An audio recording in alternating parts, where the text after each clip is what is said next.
बड़ा टफ मुकाबला था। एक जगह पे इमरान खान साहब थे और दूसरी जगह पे भी इमरान खान साहब थे। मौरूसी सियासत के हवाले से बड़े बड़े सितारे, दरख्शां सितारे जो हैं सामने क्राउड के अंदर बैठे हुए थे। पार्टी हमारी इदारा तब बनेगी जब हम एक बेहतरीन किस्म के इलेक्शन कराएंगे पार्टी में। मैं तो चाहता हूं कि मोबाइल फोन के जरिए जो है ये इलेक्शंस मुनक्किद होने चाहिए। मजाल है पूरे पाकिस्तान तहरीक इंसाफ में कि किसी की कोई जरूरत हो कि कोई उनसे सवाल कर ले। फैसला सिर्फ इस बात का होता है कि पीटीआई का अरबपति जीतेगा या नून लीग का अरबपति जीतेगा। जमहूरियत कौन सी, कहां, किस बात की जमहूरियत? वैसे ही कमरे में बैठ के चल भाई बेटा आज से तू सेक्रेटरी है, तू आज से वाइस चेयरमैन है, तू आज से प्रेसिडेंट है।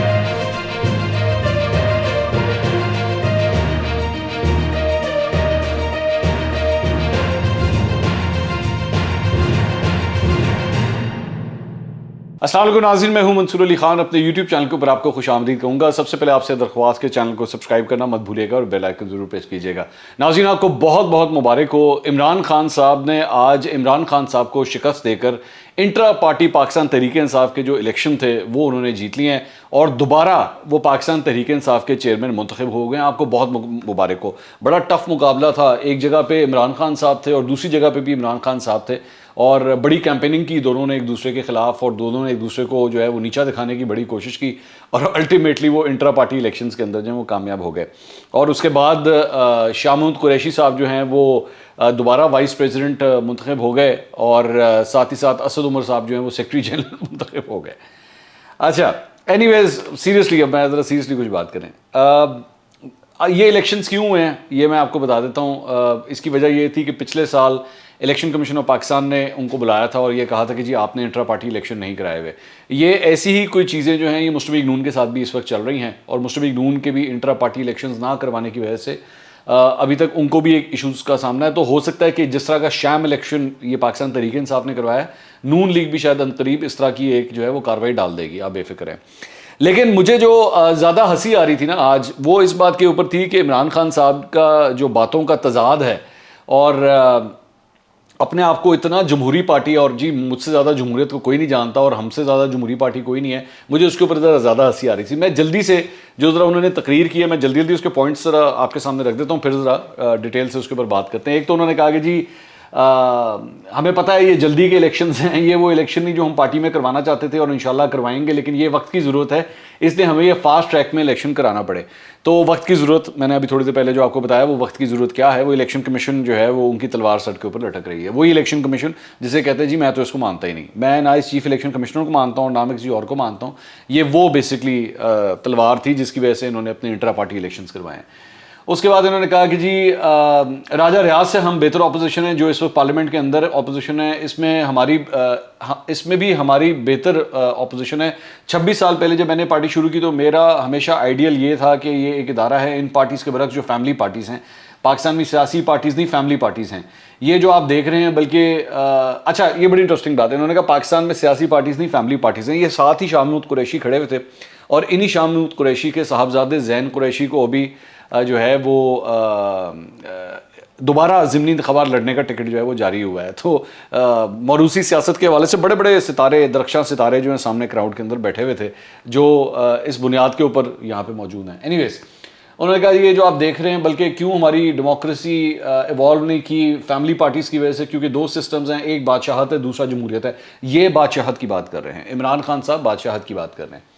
जमहूरियत बिलाखिर बादशाहत को पीछे छोड़ गई क्योंकि जमहूरियत के अंदर मेरिट है, बादशाहत में मेरिट नहीं है। हमारे मुल्क के अंदर नाम तो हमने जमहूरियत का लिया लेकिन इसके अंदर फ्यूडल सिस्टम यानी एक किस्म की बादशाहत ही है जहाँ कोई मेरिट नहीं होता। आप देखें यहाँ दो ख़ानदान है पाकिस्तान में, पिछले 60 साल में आधा वक्त मिलिट्री की हुकूमत थी, आधा वक्त इन दो ख़ानदानों की हुकूमत थी। हमारे तो सिर्फ 3.5 साल थे जिस पर उन्होंने इतना शोर मचाया कि तबाही हो गई। असल में तो इनके दौर की थी। पार्टी हमारी इदारा तब बनेगी जब हम एक बेहतरीन किस्म के इलेक्शन कराएंगे पार्टी में, जब हम बेहतरीन किस्म के इलेक्शन कराएंगे पार्टी में। अच्छा ज़रा 1 मिनट के लिए यहाँ पे रुक जाए मैं मज़ीद आगे जाने से पहले ना, क्योंकि अगर मैंने ना बात की तो मेरे ख्याल में ज़्यादती हो जाएगी। ये जो बेहतरीन किस्म की इलेक्शंस की बात है ना, इसका ये हाल है, इसकी ये सिचुएशन है कि आज तक पाकिस्तान तहरीक इंसाफ में एक्चुअली सही तरह इलेक्शंस हो ही नहीं सके हैं। 1997 से ये पार्टी अपना काम कर रही है, 1997 से आज 2022 हो चुका है, लेकिन ये पार्टी अपने सही इलेक्शंस नहीं करवा सकी। 2013 के अंदर इन्होंने अटेम्प्ट की थी, 2015 के अंदर इन्होंने अटेम्प्ट की थी, जस्टिस वजीउद्दीन को इन्होंने अपॉइंट किया था और जस्टिस वजीउद्दीन ने जो रिपोर्ट बनाई थी उस रिपोर्ट के मुताबिक ये पाकिस्तान टुडे की खबर है 8 दिसंबर 2015 की, 55 पीटीआई के लीडर्स को उन्होंने इंट्रा पार्टी इलेक्शंस के अंदर रिगिंग का जिम्मेदार करार दिया था। ये आपके सामने है। और इसमें अगर आप नीचे आगे देखें तो उसमें नाम कौन कौन से हैं, ये नीचे आगे, in an email sent to PTI chief justice retired Wajih listed names of some top PTI leaders including Shah Mahmood Qureshi, Naeemul Haque and शीरी मजारी, जिनके हवाले से इन्होंने कहा कि ये लोग जी रिगिंग के अंदर इन्वॉल्व थे। आज वही शाह महमूद कुरैशी जो है दोबारा वाइस चेयरमैन बन गए पार्टी के, और शीरी मजारी जो है वो आज तक पार्टी के अंदर मौजूद हैं। अलबत्ता जिस शख्स ने ये सब कुछ आइडेंटिफाई किया था, जस्टिस वजीउद्दीन, वो फारिग हो चुके हैं। जस्टिस वजीउद्दीन की पार्टी जो मेंबरशिप है उसे भी मुअत्तल कर दिया गया, उनको फारिग कर दिया गया। नूरानी साहब जिन्होंने एक्चुअली वो दोबारा इलेक्शंस करवाने थे, उनकी भी ये आपके सामने ये देखिएगा, ये तस्नीम नूरानी साहब, ये इनको बनाया गया था चीफ इलेक्शन कमिश्नर।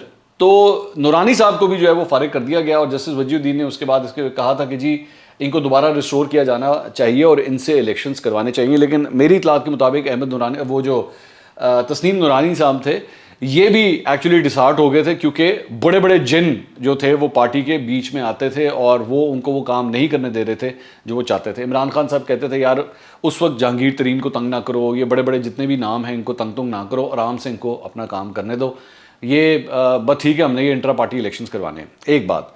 दूसरी बात ये कि इनके इलेक्शंस के अंदर, मतलब ये आज आगे चल के उसके बाद इन्होंने एक और बात कही कि जनाब मैं तो चाहता हूँ कि मोबाइल फ़ोन के ज़रिए जो है ये इलेक्शंस मुनक्किद होने चाहिए। लेकिन प्रॉब्लम ये है कि मोबाइल फ़ोन्स के ज़रिए आप आज तक ये इलेक्शन नहीं मुनक्किद करा सके, इवन दो ये हुकूमत में थे।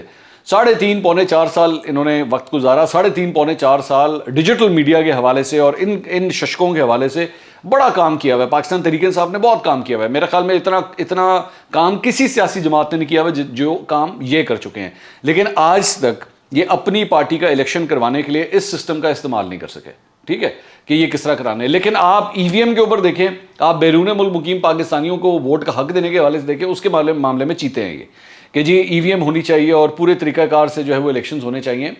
असल हकीकत ये है कि पाकिस्तान में तकरीबन सारी जमातें, तकरीबन सवाए जमात इस्लामी के, मैं जमात इस्लामी के बारे में ज़रूर ये कहूँगा, सवाए जमात इस्लामी के बाकी किसी सियासी जमात में मुझे कोई ऐसा निज़ाम नज़र नहीं आता जो असल प्रॉपर इंट्रा पार्टी इलेक्शंस करवाए।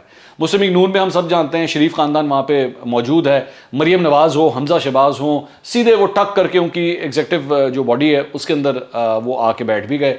इसी तरह भुट्टो ख़ानदान हो जाए, पाकिस्तान पीपल्स पार्टी के ऊपर छाया हुआ है, वो भी आगे नहीं आने देता किसी और को।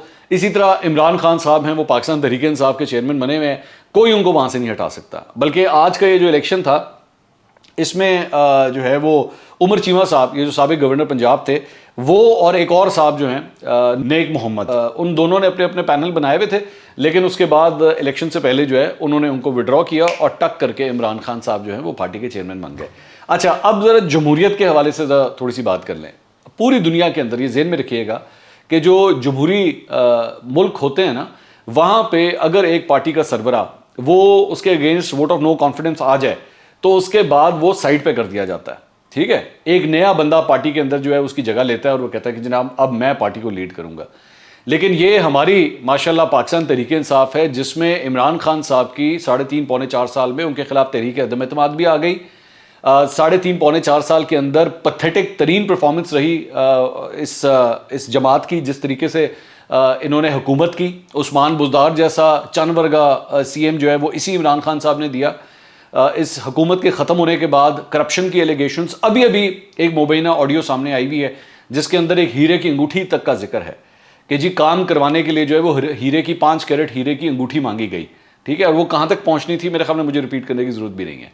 इसके अलावा तोशा खाना का केस है, इसके अलावा और बड़े ऐसे केसेस हैं, मतलब करप्शन की कई दास्तानें हैं जो इनकी दौरे हुकूमत में रही, लेकिन कोई सवाल करने वाला नहीं है एलिगेशंस की बुनियाद के ऊपर। और दूसरी बात यह कि वो शख्स दोबारा पार्टी का चेयरमैन मुंतखब हो चुका है जो माजी में जितने इलेक्शंस हुए हैं जिनकी बुनियाद के ऊपर ये पार्टी के चेयरमैन बने हैं, उनकी उसके बावजूद वो दोबारा चेयरमैन मुंतखब होने में कामयाब हो जाते हैं। ये होता है वो शैम इलेक्शन जो हर सियासी जमात के अंदर मुनक्किद किया जाता है पाकिस्तान में। ये मामला नून लीग में भी इसी तरह ही चलता है कि पार्टी के सरबरा के ऊपर जो है वो करप्शन के इल्ज़ामात हैं ये मामला पाकिस्तान पीपल्स पार्टी में भी इसी तरह चलता है कि उनके ऊपर भी करप्शन के इल्जामात हैं, और सारे ये कहते हैं कि जनाब करप्शन के हवाले से जितनी हमारी ऊंची आवाज़ है ना, किसी और की नहीं है। तो इमरान खान साहब ने भी आज ये जो कुछ भी किया है, ये सिर्फ और सिर्फ एक शैम इलेक्शन था, इसके अलावा कुछ नहीं था। बस इमरान खान साहब को आपने चेयरमैन बनाना था। अब आप चाहे खब्बे से जाएं, चाहे आप सज्जे से जाएं, आपने इमरान खान एंड का रिजल्ट जो है ना, मैं अक्सर औकात ये कहता हूँ कि पॉलिटिक्स के अंदर ना मैथ्स के कई ऐसे फॉर्मूले होते हैं, जो मर्जी फॉर्मूला आप इस्तेमाल कर लें, एंड में जाकर रिजल्ट वही आना है। 6 multiply by 3 18, 3 multiply by 6 is also 18, 2 into 9 18, 9 into 2 18। आप जो मर्जी फॉर्मूला अपना लें, एंड में रिजल्ट आपको वही चाहिए। तो इमरान खान साहब का इलेक्शन भी आज ये इसी तरीके था। एक बात। दूसरी बात ये कि एक बात ज़हन में रखिएगा कि ये एक ऐसे पार्टी के चेयरमैन हैं, दोबारा मुंतखब हुए हैं, जो पार्टी इस वक्त फॉरेन फंडिंग केस का सामना कर रही है इलेक्शन कमीशन ऑफ पाकिस्तान में, और जहां पे अभी तक कोई तसल्ली वक्त जवाब जो है वो ये नहीं दे सके। और इनके फंडिंग किस तरह हो रही है, फंड्स किधर से किधर जा रहे हैं, उसके ऊपर बड़े सवेर किस्म के सवालिया निशानात हैं। लेकिन मजाल है पूरे पाकिस्तान तहरीक इंसाफ में कि किसी की कोई जरूरत हो कि कोई उनसे सवाल कर ले कि जनाब आप बताइए ये फंडिंग के हवाले से मामला क्या है। अकबर एस बाबर एक ऐसी शख्सियत थे जो फाउंडिंग मेंबर्स में से एक थे, उनको उठा के ठक साइड पे फेंक दिया गया। उसके बाद में जावेद हाशमी साहब, पार्टी का प्रेसिडेंट उनको बनाया गया, उन्होंने इमरान खान से इख्तलाफ किया, ठक पार्टी से बाहर। फौजिया कसूरी, ठक पार्टी से बाहर।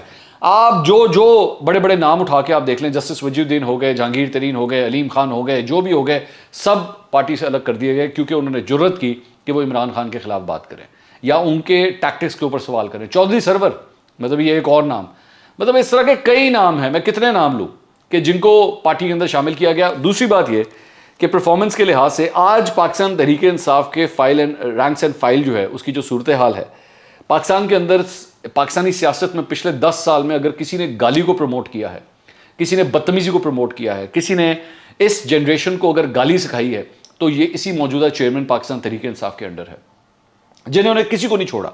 अपने मुखालिफिन पे दुनिया जहान के उन्होंने इल्जामात लगाते लगाते गालम गलोज, गंदी जबान। आज इस पार्टी चेयरमैन का चीफ ऑफ स्टाफ वो शख्स है जो शायद आज इस ओहदे के ऊपर सिर्फ इस वजह से बैठा हुआ है कि उसकी जबान बहुत गंदी है, सिर्फ इस बात की, और कोई वजह नहीं है। उसकी परफॉर्मेंस के लिहाज से मतलब वो एक ऐसा शख्स है कि इनकी हुकूमत के अंदर पंजाब में जब ये परफॉर्म ना कर सका तो इनको पंजाब से फारिग किया गया और उसके बाद इनको वफाक में लगाया गया। ठीक है, लेकिन वजह सिर्फ और सिर्फ ये है, मतलब और कोई कमाल नहीं है इनका। इनकी मीडिया मैनेजमेंट हो गई या कोई ऐसी चीज़ हो गई, कोई ऐसा काबिल जिक्र बात नहीं है सिवाय एक के कि ज़बान बड़ी गंदी है। गंदी से गंदी ज़बान के अंदर ये अपने मुखालिफिन को एड्रेस करते हैं, और ये चीज़ इमरान खान साहब को पसंद है। ये वो एक्चुअली कल्चर है जो इस पार्टी चेयरमैन ने इस पार्टी के अंदर फैलाया है। तो मैं बार बार ये बात कहता हूं कि जब आप लोग ये कहते हैं ना कि जनाब हम सिर्फ जमहूरी पार्टी हैं और हम वो काम करके दिखाते हैं जो बाकी जमातों में नहीं, आप भी वैसे ही हैं, आप सब के सब वैसे ही हैं। यहां पे सब अरबपतियों की पार्टियां हैं, सारे के सारे अरबपति जो है वो प्रमोट हो के आते हैं। फैसला सिर्फ इस बात का होता है कि पीटीआई का अरबपति जीतेगा या नून लीग का अरबपति जीतेगा, बस। मिडिल क्लास तबके की आप पार्टी कोई है ही नहीं आज। अब मिसाल के तौर पे आप ये ज़रा एग्जांपल देख लीजिए, मैं ये जो अरबपतियों की बात कर रहा हूँ, आप ये जो आज गाड़ियों का काफिला आ रहा था ये के अंदर शिरकत करने के लिए इस इंट्रा पार्टी इलेक्शंस के लिए, लैंड क्रूजर्स प्राडोस। आपको पता है लैंड क्रूजर आज गाड़ी कितने की है? लैंड क्रूजर गाड़ी आज आपको जो नया मॉडल है, नया मॉडल तो खैर बिल्कुल जो 2021-2022 का मॉडल है भाई, वो 7.5 करोड़ का है। 7.5 करोड़ की गाड़ी है जो नया मॉडल है। वो तो पाकिस्तान में खैर अभी बहुत कम लोगों के पास है, लेकिन इससे जो पिछला मॉडल भी अगर आप ले ना तो वो 4.5 करोड़ 4 करोड़ की गाड़ी मिलती है। 4-4.5 करोड़ की गाड़ी में बैठ के मेरे भाई जमहूरियत की फतह के लिए, गरीब के लिए आवाज उठाने के लिए अंदर आज ये पाकिस्तान तहरीक इंसाफ के इलेक्शंस हुए हैं। गरीब का दर्द गरीब समझ सकता है। लैंड क्रूजर में सफर करके आने वाले को बहुत मुश्किलात होती हैं। बराए मेहरबानी इस बात को रियलाइज कीजिए। जमात इस्लामी के मैंने बात की थी, जमात इस्लामी में अभी भी एक प्रॉपर प्रोसेस के थ्रू जो है वो अपना हेड इलेक्ट किया जाता है, ठीक है। वरना बाकी जमातों के अंदर आप उठा के देख लें, वही शख्सियात हैं, वही ख़ानदान हैं जो पिछले 30-40 साल। इमरान खान साहब बार बार ये कहते हैं ना 26 साल हो चुके हैं, 26 साल हो चुके हैं, मेरे 26 साल ओ भाई 26 साल से आप एक ओहदे के ऊपर बैठे हुए हैं यार। आप पार्टी के अंदर, इस पार्टी के अंदर 26 साल से इसी ओहदे के ऊपर बैठे हुए। जमहूरियत के अंदर इस तरह होता है, जमातों के अंदर जो है वो नया चेहरा आता है, नई थॉट आती है, नया बंदा आता है, नई शक्ल आती है, नए आइडियाज़ आते हैं कि लो यार अब अपनी पार्टी को इस तरह लेके चलना है। आपने जगह कभी कभी छोड़ी है? आपको बंदे वो पसंद हैं जो बदतमीजी कर सकें, जो हर बात के ऊपर आपके अंदर हाँ में लाएं, आपके अलावा आपसे बहस ना करें। आपकी पार्टी के अंदर एक आपने जितनी देर ये सियासत की 2010 से लेकर 2021 तक, चले मैं 21 तक कहता हूं, ये जो 11 साल की सियासत थी, ये एस्टैब्लिशमेंट की बैसाखियों के बलबूते के ऊपर तो आपने ये अपनी पार्टी चलाई है। कौन नहीं जानता इस बात को? आपके बंदे खुद आज इस बात को इकरार कर रहे हैं, आपके अपने बंदे। ठीक है, 11 साल आपने तो जमहूरियत कौन सी, कहां किस बात की जमहूरियत कि जी हम जमहूरी पार्टी हैं, हम जमहूरी पार्टी। आप नहीं है जमहूरी पार्टी भाई। और जैसे एस्टैब्लिशमेंट ने ठग करके आपके नीचे से वो स्टूल हटाया तो धड़म करके आप नीचे गिर गए। और ये इसको आप इलेक्शन कहते हैं? ये जो कुछ भी आपने आज मुनक्किद किया। उधर आप इसी तरह शरीफ खानदान को देख ले, बिल्कुल यही सूरत हाल, एग्जैक्टली यही सूरत हाल जो थी 1980s और 90s के अंदर थी कि जी कुछ भी हो जाए आपको बंदा एंड में रिजल्ट जो है वो शरीफ ही मिलेगा। वो जिस तरह मैं कह रहा था ना, मतलब 3 into 6, 6 into 3, 2 into 9, 9 into 2, and में शरीफ, कहानी खत्म। बस आप जो मर्जी लेफ्ट राइट जाते रहें, कहानी एंड के अंदर एक ही मिलेगी आपको। तो खुदा के लिए अगर आप लोगों ने करना भी होता है तो ये सब कुछ ड्रामा करने की जरूरत नहीं है। वैसे ही कमरे में बैठ के चल भाई बेटा आज से तू सेक्रेटरी है, तू आज से वाइस चेयरमैन है, तू आज से प्रेसिडेंट है, और सारे ओहदे इस तरह बांटने। इमरान खान साहब ने पहले जब सारी वो जो अपनी तमाम तंजीमें पार्टी की जब ख़त्म की थी तो उसके बाद अपनी मर्जी से सबको लगा दिया था, भाई तू आज से ये, तू आज से ये, तू आज से ये। इसको ही डिक्टेटरशिप कहते हैं भाई, इसी को बादशाहत कहते हैं। ये बादशाहत ही है, ये आपकी पार्टी के अंदर बादशाहत है। और दूसरी बात ये इमरान खान साहब का ये जो माइंडसेट है ना, इमरान खान साहब इसीलिए बार बार प्रेसिडेंशियल सिस्टम की बात करते हैं। मुझे वो सिस्टम बड़ा पसंद है क्योंकि इमरान खान साहब खुद भी ये चाहते हैं कि जिस तरह पाकिस्तान तहरीक इंसाफ का इलेक्शन हुआ है बिल्कुल इसी तरह ही पाकिस्तान का इलेक्शन भी होना चाहिए। आप जो मर्जी कर ले, आप लेफ्ट जाए राइट जाए, एंड में रिजल्ट इमरान खान निकलना चाहिए। मुल्क का वजीर आजम इमरान खान, मुल्क का प्रेसिडेंट इमरान खान, बस असल बात यह है। तमाम सियासी जमातों में जब तक सोच तब्दील नहीं होगी, नए लोग नहीं आएंगे, नौजवान तबके को मौका नहीं मिलेगा ऊपर राइज करने का, ये 60-70 साल के जो लोग हैं, जब तक ये पिछले 25 साल से 30 साल से जिस तरह बैठे हुए, ये जब तक नहीं हटेंगे, आपका जमहूरी निज़ाम कभी तरक्की नहीं कर सकता, कभी भी तरक्की नहीं कर सकता। अगले व्लॉग में दोबारा मुलाकात होगी। अल्लाह हाफ़िज़।